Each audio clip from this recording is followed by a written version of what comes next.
My name is Cordelia Vance, and I was 54 years old when a little girl I had never met walked up to my former father-in-law and said the one thing I had been saying for 23 years.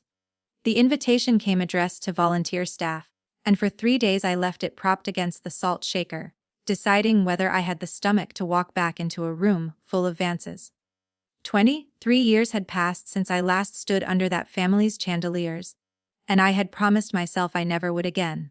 But the hospice where I work now runs on the Vance Foundation's money, and when they asked their nurses to help serve at the annual gala, saying no would have meant explaining a history I had spent 2 decades burying. So I ironed my one good blouse, pinned my hair the way a woman my age is supposed to, and told myself I was only there to pour coffee. No one recognized me. That was the first thing I noticed, standing near the service door in my borrowed apron while the city's wealthiest folded into the ballroom in silk and old jewelry. I had once worn dresses like those. I had once been introduced as Daniel's wife, the nurse he'd surprised everyone by marrying. Now I was furniture. Caroline Vance. Ashford passed within a foot of me, close enough that I caught her perfume, and her eyes slid over my face the way they slide over a coat rack. I felt the old shame rise, and then, to my surprise, something steadier underneath it. I had survived these people. They simply didn't know it yet. I might not have seen her at all if I hadn't been standing where the staff stand, in the unwatched corners. A little girl in a yellow dress had slipped along the edge of the room, maybe 6 years old, with the careful posture of a child who has been told to behave. She wasn't lost. That was what caught me. Lost children look for an adult. This one was looking for a face. She moved table to table, studying the guests one by one, holding something flat against her chest with both hands, the way you hold a thing that matters more than you can say. No one stopped her. In a crowd that polished, an unaccompanied child is invisible until she becomes inconvenient. I started toward her on instinct, the old nurse's reflex to keep a small person safe, and then I slowed, because I saw what she was carrying. It was a photograph, curled at the corners, the kind printed at a drugstore counter and handled 1,000 times. She turned it over to check it against the room, and for half a second the image faced me across the floor. My breath caught before my mind could explain why. She had chosen her direction now. At the head of the room, near the podium where he was meant to give the evening's welcome, stood Harrison Vance. Older than I remembered, thinner, leaning on a cane he hadn't needed the last time I saw him. 81 years old and still the center of every room he entered. The girl walked straight to him with a child's terrible confidence, and the guests nearest him smiled the indulgent way adults smile at someone else's daughter. He bent down, kind and slow, to hear whatever sweet thing she had come to say. Her voice was small, but the room had quieted for his speech, and it carried farther than she could have known. "Your daughter is still alive," she said. Just that. 4 words I had screamed into pillows, into telephones, into the faces of doctors who wrote calm notes about my grief. 4 words that had cost me my marriage, my name, and the better part of my life. I stood frozen by the service door with a coffee pot going cold in my hand, and I did not move, because I had learned long ago what happens to a woman who reacts in a room full of Vances. I watched instead. I had become very good at watching. Harrison's face did something I had never seen it do. The color left it. His mouth opened, but no welcome came out, no polite correction, no summons for someone to remove the child. His hand, the one not braced on the cane, simply opened, the way a hand opens when the brain forgets it is holding anything at all. The photograph fell. It turned once in the air and landed face up on the marble between his shoes, and the chandelier light fell on it for everyone close enough to see. I was too far away to make out the details, and perhaps that was mercy, because what I could see was already impossible. It was an old photo, faded to the warm orange of the early years of my marriage. A young woman held a newborn against a hospital gown I recognized, because I had worn it. I knew the room behind her. I knew the date that would be stamped on the white border, though I could not read it from where I stood. I had a copy of that picture in a shoebox at home. There was only ever one copy, and it was not the one lying on the floor at Harrison Vance's feet. The room went quiet in stages. First the people nearest him, who had heard the words and seen his face. Then the tables behind them, sensing something had gone wrong the way a crowd always does, turning toward the silence before they understood it. The string quartet near the windows played 4 more notes into that hush and then stopped, the cellist's bow lifting as if she too had felt the floor shift. A waiter froze with a tray of champagne. Somewhere a woman laughed, the bright nervous laugh of someone who hasn't realized yet, and was quickly hushed. For one long breath the most powerful family in the state stood perfectly still around a 6-year-old in a yellow dress and a photograph that should not exist. Then Vivian moved. My former mother-in-law was nearly 80 now, but she crossed that floor faster than any of them, faster than grief or shock would let an old woman move. She did not look at the photograph. That was the detail I would turn over for weeks afterward. She did not even glance at it. She already knew what it was.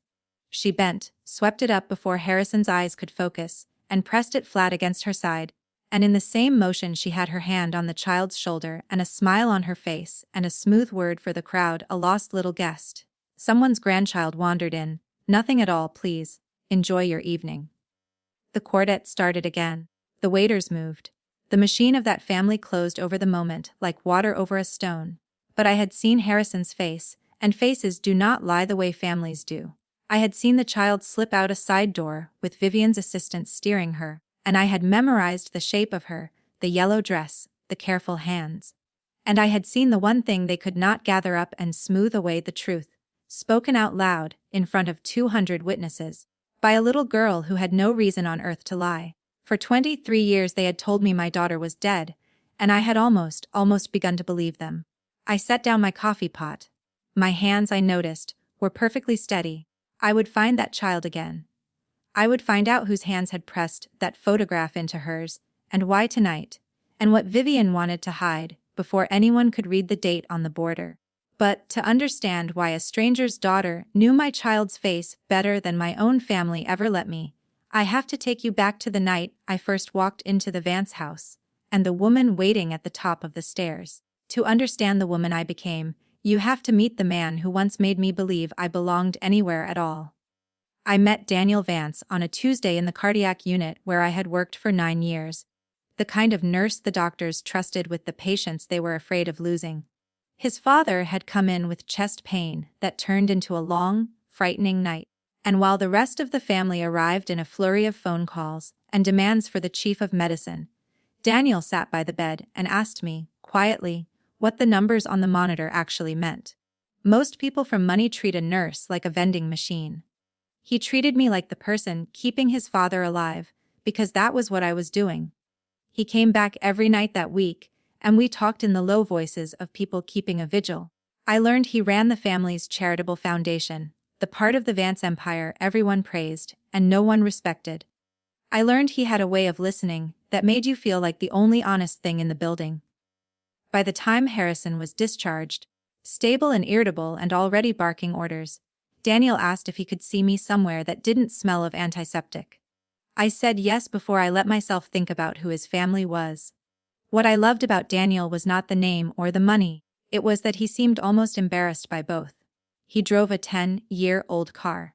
He knew the names of the foundation's janitors and the ages of their kids. He had spent his whole life being the disappointing son, the one who gave money away instead of multiplying it, the soft one, and somewhere along the way he had decided he would rather be kind than be a Vance. When he told me he loved me 6 months in, he said it like a confession, as though loving a nurse from a row house was the boldest thing he had ever done. Maybe, in that family, it was. We married within the year. I kept working, I wanted to. I had no interest in becoming an ornament, and Daniel never asked me to. For a while I let myself believe that love could be a private country, that the two of us could live in it, and let his family rage at the borders. I was wrong about that, the way hopeful people usually are. But those first months were real, and I have never let anyone take that from me, no matter what they took later. Vivian Vance never smiled at me. Not once, in all the years I knew her. The first time Daniel brought me to the house on the hill, she was waiting at the top of the staircase in pale gray, and she looked at me the way you look at a stain someone has tracked across a clean floor. She was unfailingly polite in front of others, which made it worse, because politeness in that house was a weapon with a soft handle. To my face she spoke of the family name, of the responsibilities that came with the Vance Trust, of how marriages in their position were really mergers, and how a man like Daniel owed something to the line he came from. But I had spent my career reading what people would not say out loud. The real objection was simpler and older than money, and it sat in the room every time I entered it. I was a black woman from the wrong side of the city, and the thought of her grandchildren carrying my face into the Vance portraits, of my blood flowing through the trust her own grandfather had built, was something she could not say at the dinner table and could not stop thinking at it. She never raised her voice. She didn't have to. Women like Vivian rarely do their cruelest work loudly. They tried to stop the wedding without ever appearing to. First came the lawyers. Vivian's attorney called Daniel in for what he described as a routine conversation about the trust, and Daniel came home pale and quiet. The Vance fortune, I learned that night, did not belong to any one person. It sat inside a family trust that Vivian's late father had structured decades earlier, with Vivian as the controlling trustee for her lifetime. Daniel's inheritance, and any child's after him, flowed through her hands. She could not legally disinherit a grandchild outright, but a trustee with that much discretion could make a person's life very small without ever breaking a law. Daniel signed nothing she wanted. He told her, gently, that he was marrying me with or without her blessing, and that the foundation he ran was his own and she could not touch it.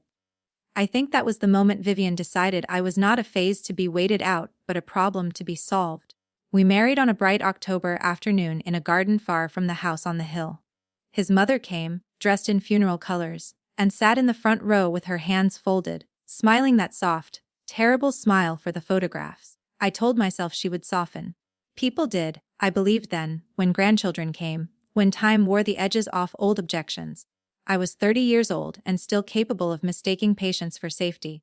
I did not yet understand that I had married into a family that did not soften, only waited, and that the woman smiling for the cameras at my wedding was already counting the ways a trustee could outlast a daughter-in-law she despised. It would be 4 more years before I understood what Vivian was truly willing to do to keep my blood out of the Vance line. By then I would be standing in a hospital again.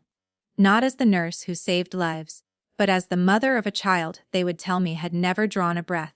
And I would believe them, for a while, because grief makes you trust the people who should never have been trusted at all.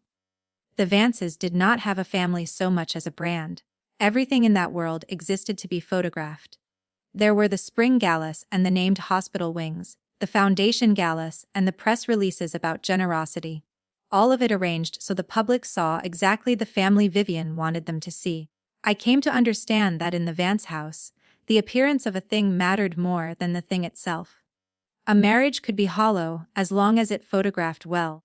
A son could be a stranger to his father as long as they shook hands at the right charity dinner. I had grown up in a small house where what you felt and what you showed were allowed to be the same thing, and it took me years to learn the dialect of a family that treated honesty as a kind of poor taste. Whatever damaged the image was not corrected. It was hidden, smoothly and completely, and everyone agreed never to have seen it. I noticed this the way you notice a draft in a beautiful house, long before I understood that one day I would be the thing they decided to hide. Vivian's campaign against me was patient and almost invisible. She never insulted me outright, she planted. At family dinners she would mention, with gentle concern, how tired I looked, how thin, how I seemed to be under such strain. She asked Daniel in front of relatives whether I was sleeping, whether the demands of nursing were too much for someone of my background. When I corrected a story she told, she would touch my hand and say, so kindly, that memory was a funny thing, and I shouldn't worry myself. To anyone watching, she was a loving mother-in-law fretting over a fragile young woman. I knew better. I had seen patients gaslit by families before a guardianship hearing, and I recognized the architecture of it. Years later, when I finally got my hands on the records, I would find the proof little notes she had made, dates, a quiet word to a family physician about my nerves. She was building a file. She was building a story in which I was unstable long before I ever had a reason to be. I should have seen where it was leading. But I was happy then, and happiness makes you generous with the people you should be watching most. And then, in our 4th year, I became pregnant. I will not pretend the joy was simple. I was a nurse. I knew everything that could go wrong, and I was 34. And I had a mother-in-law who watched my waistline like a woman watching a crack spread across a dam. But Daniel wept when I told him, the good kind of weeping. And for a few months we let ourselves be ordinary people expecting a child. We argued about names. He painted a nursery himself, badly, and refused to let the staff fix it. I felt, for the first time in years, that the private country we had built might actually hold. But a child changed the arithmetic of that family, and Vivian knew it before I did. A grandchild was not just a baby to her, it was an heir, a permanent claim on the trust her father had built, my blood threaded forever through the Vance name. Daniel told me, quietly, that his mother had asked her lawyers about the trust again. About what happened to a direct heir, about what discretion a trustee really held. He laughed it off. I didn't. I had learned to listen to what Vivian researched, because Vivian never asked a question she didn't intend to act on. Something in me, the part trained to catch a problem before it became a crisis, went very still. Daniel died on a wet Thursday in March. 3 weeks before my due date. He was driving back from the foundation's offices in the rain, on the winding road below the house on the hill, and his car went through the guardrail on a curve he had driven 1,000 times. The police called it an accident, and I have never had any reason to believe it was anything else. That is the cruelty of it. There was no villain on that road, no plot, just rain and a curve and the ordinary, obliterating randomness of the world. I was at home with my feet up, arguing with him in my head about a name, when the phone rang. I remember the nurse in me answered it calmly. I remember the wife in me did not survive the call. Grief is a strange anesthetic. For days I moved through the house, barely able to feel the child kicking inside me, and the Vances closed ranks around the funeral with the same smooth efficiency they used for everything. Vivian handled it all. She chose the casket, the flowers, the order of service, the seating. She stood beside me at the graveside in flawless black, and let the cameras catch her supporting her poor, pregnant, widowed daughter-in-law. People told me how lucky I was to have such a devoted mother-in-law in such a terrible time. I let them say it. I had no strength left to argue, and some desperate part of me wanted it to be true. What I did not let myself see, in the fog of those weeks, was the obvious thing. My protector was gone. The one Vance who would have stood between me and his mother was in the ground, and I was 3 weeks from delivering the only thing standing between Vivian and uncontested control of the trust for the rest of her life. I was alone, grieving, exhausted, and entirely in the care of the people who had the most to gain from my misfortune. When the early contractions started, it was Vivian who insisted I not go to my own hospital. Vivian who had already arranged a private clinic. Vivian who rode beside me in the car with her gloved hand resting gently on mine. I was too frightened and too tired to ask why. I would spend the next 23 years asking. The clinic was not a hospital. I understood that the moment they wheeled me through the doors. A low private building an hour outside the city, too quiet, too clean, with none of the ordinary chaos that means a place is full of life being fought for. I had delivered babies. I had worked maternity rotations early in my career, and my body knew what a labor ward was supposed to sound like. This one sounded like a bank after closing. The staff were polite and unfamiliar. No one wore a name I recognized, and when I asked which obstetrician would be attending, a nurse I had never met told me Dr. Prout had been arranged personally by the family, as if that should reassure me. It did not. I had spent 9 years learning to trust the small wrong notes, the details that don't fit, because in my work those details were the difference between catching a problem and burying one. But I was in hard labor, alone 3 weeks early, my husband 3 weeks in the ground, and the part of me trained to notice was drowning under the part of me, simply trying to survive the next contraction. I heard her cry. I need you to understand that, because everything I have endured since rests on it. After the last terrible push, in the second before they moved her away from me, my daughter cried. It was thin and furious and alive. The sound a newborn makes when the world is suddenly too bright and too cold. And I have heard that sound 100 times in my working life, and I know it the way I know my own name. I reached for her. And then there was a mask over my face, and a voice saying I was hemorrhaging, that they had to put me under, and the bright room folded into black. When I woke, the light through the window had changed. Dr. Prout stood at the foot of the bed with his hands folded, and his eyes, somewhere near my collarbone, and he told me, in the careful voice doctors use, that he was so very sorry, that there had been complications, that my daughter had been stillborn. I lay there with the words sitting on my chest like a stone, and even drugged, even broken, the nurse in me whispered the one fact that would not let me rest for 23 years. A stillborn baby does not cry. I asked to hold her. It is the most natural thing in the world, even in grief, especially in grief. And any decent maternity ward knows it. We give mothers that time, that goodbye, because it matters. They told me no. They told me it had already been taken care of, that seeing her would only make things harder, that the family had handled the arrangements. The family. Vivian was there before I was even fully awake, sitting in the corner chair in dove gray, her face arranged into sorrow. She took my hand and told me how brave I was being, how this was God's mercy in disguise, how I should rest and let her manage everything. When I said I had heard the baby cry, she looked at Dr. Prout, and he said gently that mothers often remember things that did not happen, that the trauma and the medication could create false memories. When I pressed, my voice rising, Vivian's grip tightened and she murmured that I was overwrought, that I wasn't myself, that we mustn't let the staff see me like this. And there it was. The story she had been building for years, sliding neatly into place. The grieving mother who couldn't be trusted to know what was real. By the time I was discharged, it was already done. There was a death certificate, signed by Dr. Prout, listing a cause I knew did not match a baby who had cried. There was no body to bury, because, Vivian told me, with that same soft sorrow, she had spared me the ordeal and arranged a private cremation while I recovered. I never saw my daughter. I never saw a grave. I was handed a folded certificate and a small urn I was never allowed to open, and told that the kindest thing I could do for myself was to move forward. As a nurse, I knew how wrong every piece of it was. A cremation arranged without the mother's written consent. A clinic that, within a year, quietly closed its doors, its records scattered. Dr. Prout retired early to somewhere warm. No autopsy, no second opinion, no witnesses who weren't paid by the Vance family. I had every instinct screaming, and not one thing I could prove. I want to tell you that I fought. I did, in the only ways grief and exhaustion left me. I demanded copies of records and was given incomplete ones. I asked questions that were answered with sympathy instead of facts.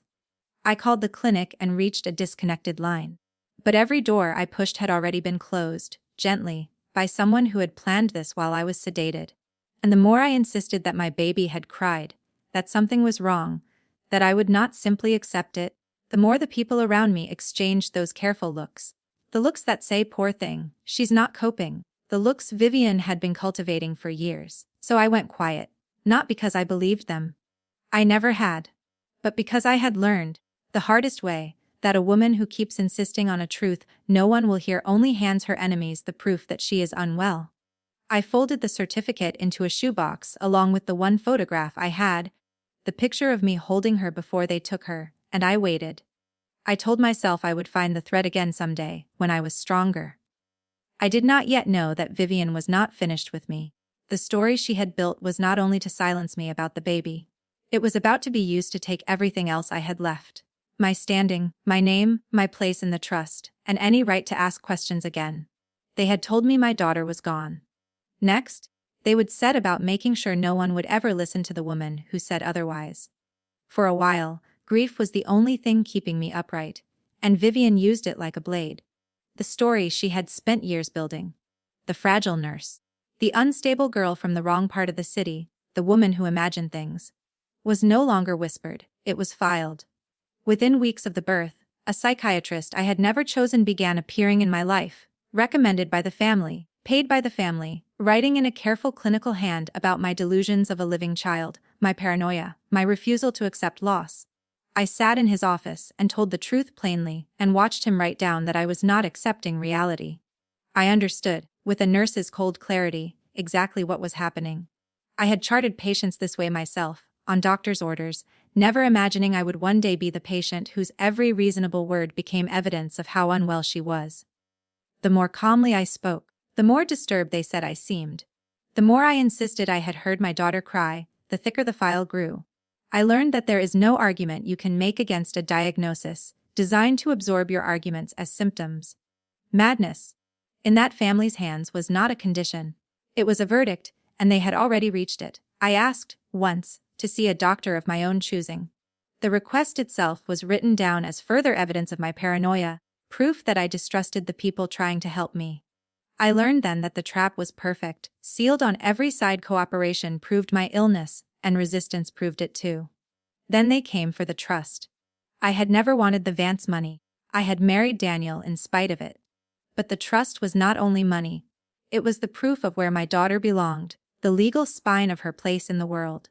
When Daniel died, his share should have passed to our child, and through our child to me as her mother and guardian. Vivian's lawyers explained, in a paneled room that smelled of old paper, that since the child was deceased, and I had been found mentally incompetent, the contingency provisions now applied, the provisions her father had written. The provisions that, in the absence of a direct heir, returned control to the trustee, to Vivian, and distributed Daniel's portion among other branches of the family. It was seamless. It was legal. Every clause clicked into place like a lock that had been built, years before, for exactly this moment. I sat there in my mourning clothes and realized that the death of my daughter and the erasure of my mind were not two tragedies. They were one transaction, and I had been the only one in the room who had not seen the contract.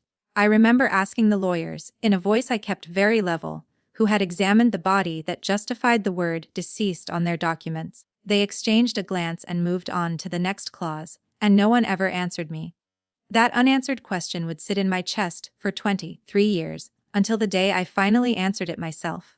The settlement came last, wrapped in the language of compassion. The family did not want me destitute, they said. They wished to help me start fresh, somewhere quiet, far away.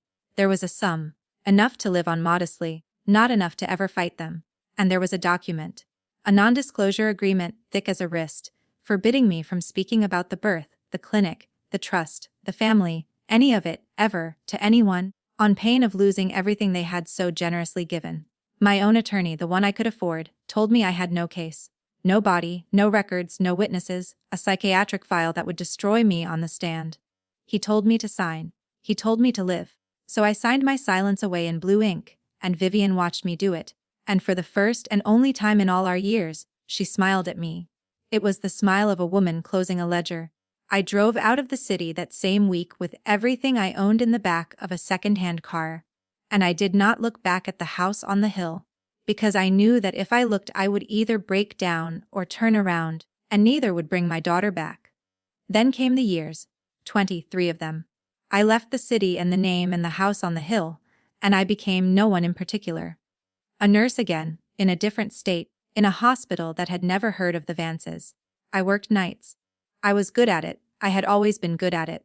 I grew older and quieter and harder underneath, the way a tree grows rings around a wound. I made few friends and kept them at a careful distance, because intimacy invites questions and questions led to a story I was legally forbidden to tell. I moved apartments when neighbors grew curious. I built a small, contained life with high walls, and inside those walls I kept one thing burning that no one could see. Her name, her face, the cry I trusted. People who met me found me calm, observant, a little unreachable. They did not know that every shift, every newborn I helped into the world, I heard that one thin cry and knew, with a certainty no diagnosis could touch, that mine had been alive. I never remarried. I never stopped. I kept a shoebox with a death certificate and a single photograph, and on the worst nights I would take out the photo and study the small face and tell her, wherever she was, that her mother had not believed them. For 23 years the world told me I was wrong, and for 23 years I let them think they had won, because a woman waiting is not the same as a woman defeated. And then, on a cold bright evening in my 54th year, a child in a yellow dress walked across a marble floor carrying a photograph, and the patience of 2 decades finally had somewhere to go. After the gala I did not sleep. The photograph Harrison had dropped was the same as mine, not a copy, but a second print from a roll I thought had died with my marriage, and a second print meant someone, somewhere, had kept it for a reason. The child had said a name before her grandmother pulled her away. She had called the woman who raised her Mama Soraya. So I started there, with a first name and a face I had memorized in a single second, and I did the only thing 23 years of waiting had taught me to do. I became patient and methodical. I was a nurse, I knew how to read records, how to ask the right person the right small question, how to follow a thread without yanking it. I spent my savings on a private investigator for the parts I could not reach myself, and I did the rest at kitchen tables in county offices and on long phone calls in the dark. I was not looking for revenge yet, I was looking for a girl. I told myself, over and over, not to hope, because hope had nearly killed me once. But every road I walked bent in the same direction. toward a young woman the right age, in a city 2 states away, whose history began with a hole exactly where my daughter's beginning should have been. I made mistakes. I chased 2 young women who were not her, and each time the disappointment nearly undid me. I learned to slow down, to verify before I let myself feel anything, to treat my own hope as the least reliable witness in the room. It was the discipline of nursing turned on my own heart. Observe, confirm, never act on what you only wish were true. Her name was Soraya Bennett, and she was 23 years old. I found her working in a community clinic. Of all places, a medical assistant, gentle with frightened patients, the kind of person who stays late without being asked. I sat in my car across the street for 3 days before I let myself walk in, because I knew that the moment I saw her face, I would either fall apart or give myself away, and I could not afford either. When I finally went in, pretending to be a patient, she took my blood pressure with warm hands and asked how my day had been, and I looked up into Daniel's eyes, not eyes like his. The exact gray, the exact way they crinkled when she smiled, the small tilt of the head he used to do when he was listening hard. I had to grip the arms of the chair to keep from reaching for her. She had a child's drawing pinned behind her station, signed in crayon by a little girl named Maisie, and on her wrist she wore a thin hospital identification band, old and laminated, the kind a person keeps when it is the only proof they have of where they came from. I left without telling her anything. I sat in my car and wept for an hour, not from grief this time, but from a joy so violent it felt like being broken open. She was real, she was alive, and she had no idea who she was. I went back twice more as a patient I did not need to be, just to hear her voice, to watch her tuck a stray strand of hair behind her ear the way Daniel used to.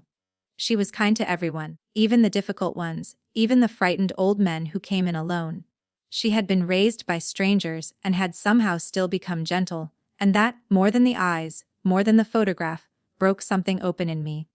Whatever they had stolen, they had not managed to steal her goodness. Proving it was another matter, and the foster trail was where the Vances had been cleverest.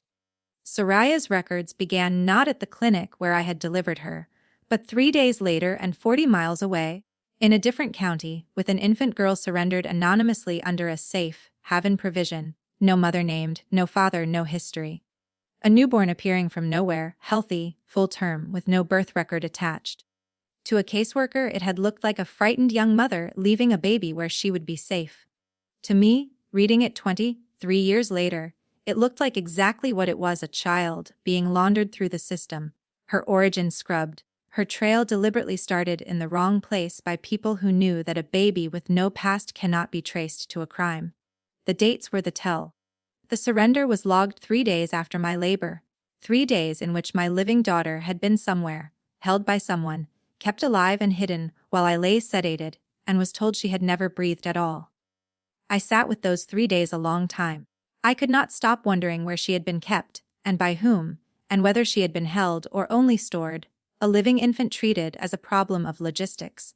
The not knowing was its own kind of grief, a wound that opened backward into the past. But it also hardened me, because a baby surrendered 3 days late is not a tragedy. It is a timeline, and timelines can be proven. Then came the adoption that should not have been able to happen. Soraya had been placed, eventually, through a private agency, not the public system, but a small, well-funded placement service that has since dissolved. When my investigator pulled what records survived, the agency's largest historical donor traced back, through 2 shell foundations, to the Vance family's charitable arm. The same foundation Daniel had run.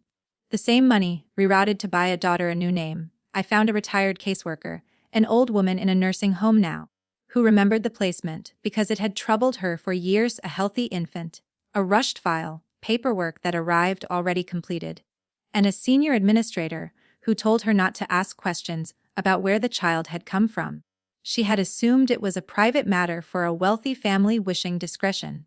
She had not let herself imagine it was a kidnapping wearing the clothes of charity. By the time I left her room, I had stopped looking for a girl. I had started building a case, and I knew, with the cold steadiness that had carried me through 23 years, that the people who had done this had left a paper trail. Because people who believe they will never be questioned always do. The death certificate had been the foundation of every lie, and so it was where I began to dismantle them. For 23 3 years I had kept it folded in my shoebox, too afraid and too forbidden to do anything with it. Now I read it as a nurse and not as a grieving mother, and it fell apart in my hands. The recorded time of death was listed as 6:14 in the evening, 11 minutes before the delivery time noted in the only fragment of clinical record that survived. A child cannot die before she is born. The cause given was a condition that leaves unmistakable physical signs, signs that would have required an examination no one had performed on a body no one had ever produced. The certificate had been signed by Dr. Gerald Prout, and when my investigator pulled his history, we found what the family had paid to keep quiet: 2 prior disciplinary actions, both involving falsified records, both settled before they reached a board. He was not a doctor who had made a tragic error. He was a doctor who had been chosen precisely because he had done this kind of thing before, and could be relied upon to do it again for the right price. There was more. The certificate listed no attending nurse, though a delivery always has one, and the witness line had been left blank, where a second signature should have been. These were not the errors of a busy clinic, they were the careful omissions of a man writing a document he hoped no one would ever read closely. I read it closely. I had spent my life reading exactly such documents. Dr. Prout was 81 years old when I found him, living in a sun-faded condominium far from anyone who remembered his name. I did not go to him with accusations. I went the way I had learned to go, quietly, with the documents in a folder, and with the one thing that frightens a guilty old man more than the law, which is the sense that someone already knows. I told him who I was. I watched the color leave his face. He tried, at first, the old script, that I was confused, that it had been a terrible loss, that memory plays tricks. But he was tired and afraid and dying in increments, and somewhere in him was a man who had carried this for 2 decades. When I laid the certificate on his table and pointed to the impossible time of death, he stopped pretending. He told me he had been paid. He told me the instructions had come through Vivian's personal attorney, that the child had been alive and healthy, that he had been told a discreet placement had already been arranged, and that signing the certificate was simply tidying the paperwork for a family sparing everyone a scandal. He had convinced himself, he said, that the baby was going to a good home, that no one was truly harmed.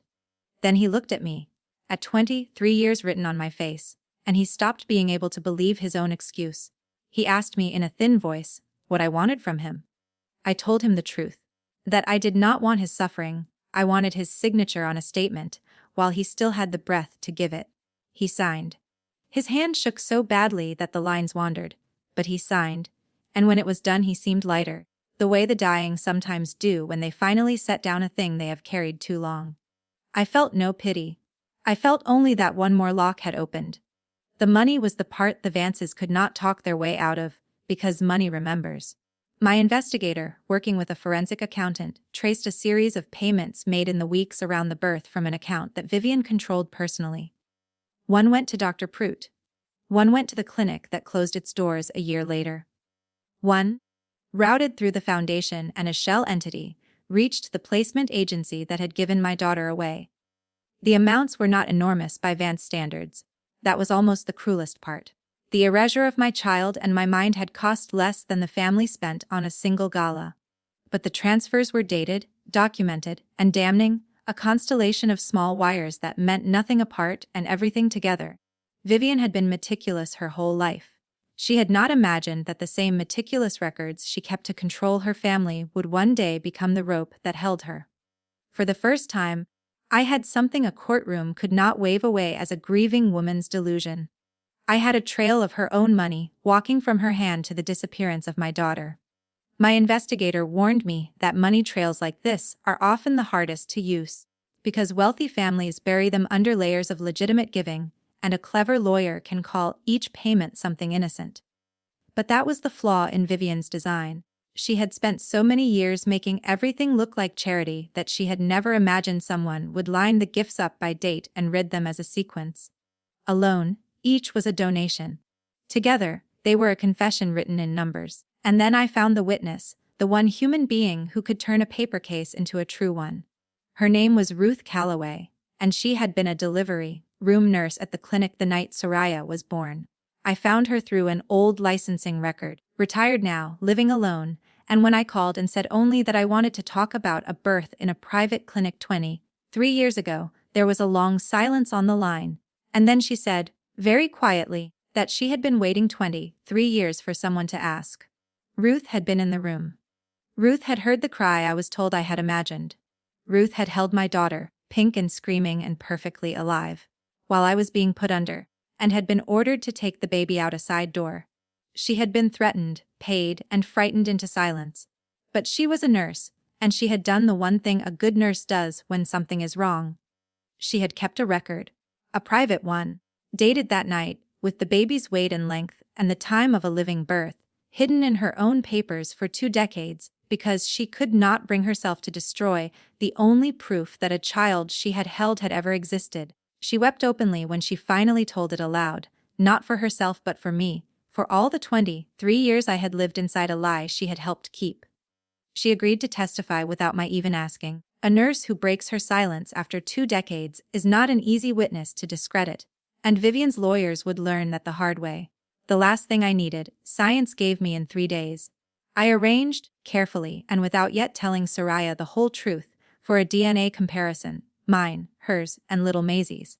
I told Soraya only that I was helping reunite a family separated long ago, which was true, and she agreed with the open-hearted trust that was so painfully her father's. When the results came back, they did not soften anything or leave any room for the family to call me confused. Soraya Bennett was my daughter, to a certainty of more than 99.9%. Maisie was my granddaughter. The child who had walked across the marble floor at the gala carrying a photograph was the blood Vivian had spent a fortune to wash out of the Vance name, standing in the middle of a Vance gala, telling the truth out loud. DNA does not accept settlements. It does not sign non-disclosure agreements. It does not care how unstable a paid psychiatrist once said a mother was. It simply tells you who belongs to whom, and it told me, at last, in a language no one could buy, that I had been right all along. I went to Harrison first, and not by accident. He was 81 now, the old patriarch, frailer than the man whose chest I had once watched on a monitor, and for all his power he had always been, in his own way, a bystander in his mother's house. I did not ambush him. I asked for an hour, and I brought the folder. The certificate with its impossible time of death, the wire transfers from Vivian's account, Dr. Pruitt's signed statement, Ruth Calloway's hidden record, and the DNA results laid on top like a verdict. I watched a very old man read the unmaking of his entire understanding of his family. He had believed all these years that his grandchild had died and that his troubled daughter-in-law had been quietly, kindly managed. Now he saw that his mother had stolen his son's living daughter, branded a sane woman mad, and rerouted the trust over a small grave that held no one. He did not bluster. He put the photograph of me holding my newborn beside the photograph the child had carried, and his hands shook, and he wept the way old men weep, silently, as if the tears were being taken from him rather than given. When he finally spoke, he said only, "I dropped the picture because I knew. The moment that child held it up, I knew, and I have spent my whole life not letting myself know things." That was the night Harrison Vance stopped being a bystander. He offered me money first, by reflex, and then he caught himself and was ashamed. He said he did not know how to make amends for something this large, and I told him there was only one thing I needed from him, not his guilt, but his willingness to stand beside me when I told the truth to the rest of them. He gave me his word, and for once a Vance promise meant something. With Harrison beside me, I went to Vivian. She received us in the same paneled room where her lawyers had once stripped me of my mind and my child, and she was even at near 80, exactly herself. Composed, gracious, certain, she offered tea. She called me by my first name as if no time had passed. And when I laid the folder in front of her, she did not flinch. She told me, smoothly, that I was still unwell, that these were the same fantasies that had always plagued me, that she would hate to see me embarrass myself again. She reminded me of the agreement I had signed, the silence I had sold, the consequences of breaking it. For one cold moment I felt the old machinery turn, the practiced way she made the truth sound like a symptom. But I was not 30 anymore, sedated and grieving and alone. I was 54, and I had the cry on paper, and I had her own money testifying against her, and I had her son standing at my shoulder.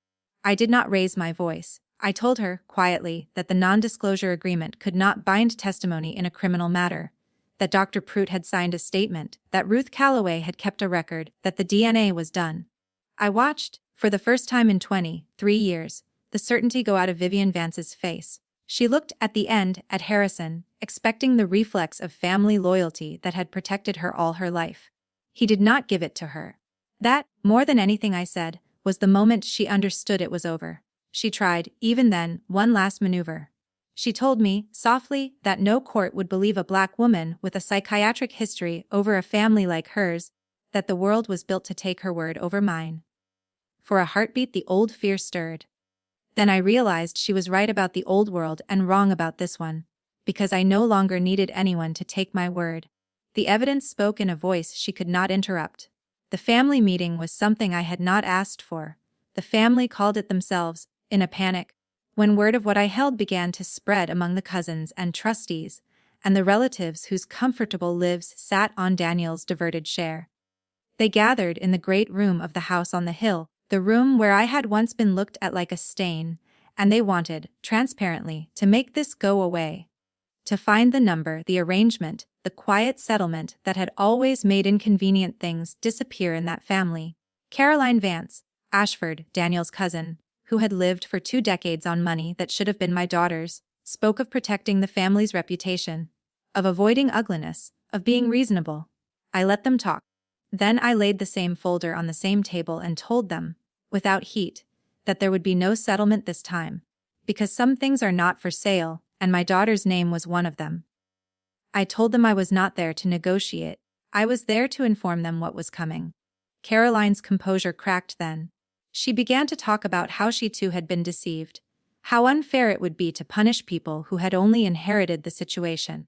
I almost admired the speed with which she rebranded herself from beneficiary to victim. I told her gently that the question of who knew what would be answered by people with subpoenas, not by me, and that she would have ample chance to explain it under oath. And then I made them sit in the truth in front of everyone, the way they had once made me sit in their lie alone. I did not shout. I did not need to. I told the whole room, the cousins and the lawyers and the trustees and the silent staff at the edges, exactly what Vivian had done. The living birth, the side door, the paid doctor, the laundered child, the diagnosis built to bury a sane woman. The trust that had been the motive all along. I named the people in the room who had benefited and the comfort they had taken from a baby's supposed death. Some of them could not look at me. Some looked at Vivian and saw, for the first time, what she was. And in the doorway, where I had asked her to wait until the right moment, stood a young woman with her father's gray eyes, and beside her a small girl in a yellow dress, and when the room turned and saw them, the silence that fell was the same silence that had fallen at the gala. Only this time it was not the silence of a secret dropping to the floor. It was the silence of a family realizing the truth had walked in the front door, and was not going to leave. Justice, when it finally came, did not look like the thunderclap people imagine. It looked like paperwork and patience, and rooms full of serious people reading documents I had spent a year assembling. The district attorney's office did not move quickly, but it moved, falsifying a death certificate, conspiracy, the illegal placement of a child. There is no statute of limitations on some wounds, and prosecutors found charges that fit. Vivian was arrested in her own home, and though her lawyers fought to keep her out of a cell on account of her age, the indictment itself did what no settlement ever could: it put the truth into the public record, under the seal of the state, where no non-disclosure agreement could ever reach it again. Dr. Prout, in exchange for his testimony, gave a full account before he died that winter, and his statement became one more nail. The probate court reopened the matter of Daniel's estate, 23 years late, on the simple and devastating ground that the central fact of the original distribution, that his heir was dead, had been a lie. The legal machinery I had once feared now moved on my behalf, and the strangeness of that was not lost on me. For 23 years the law had been the Vance's instrument. Now the same statutes, the same officers, the same solemn rooms, turned to read the evidence and found it good. Vivian's attorneys delayed and motioned and argued her frailty, and I learned a final patience, the patience of watching justice grind slowly toward people who had always assumed it would never grind toward them at all. It came anyway. It always does. When someone refuses to stop pushing, the estate reckoning unwound everything Vivian had so carefully built. With my competency hearing reversed and a living direct heir established by DNA, the contingency clauses that had once routed Daniel's share to the cousins collapsed. Caroline Vance, Ashford and the others who had lived so long on diverted money found themselves facing not only the loss of it, but the question of what they had known and when. Harrison, in his last act of real authority, restructured what he still controlled to make Soraya the principal heir she had always legally been, and to place Vivian's trusteeship, the source of all her power, into other hands. I did not take a dollar of it for myself. I had not done any of this for money. I had done it for a cry no one would let me name. The fortune, what remained of it after the lawyers and the restitution, would go to my daughter and her child.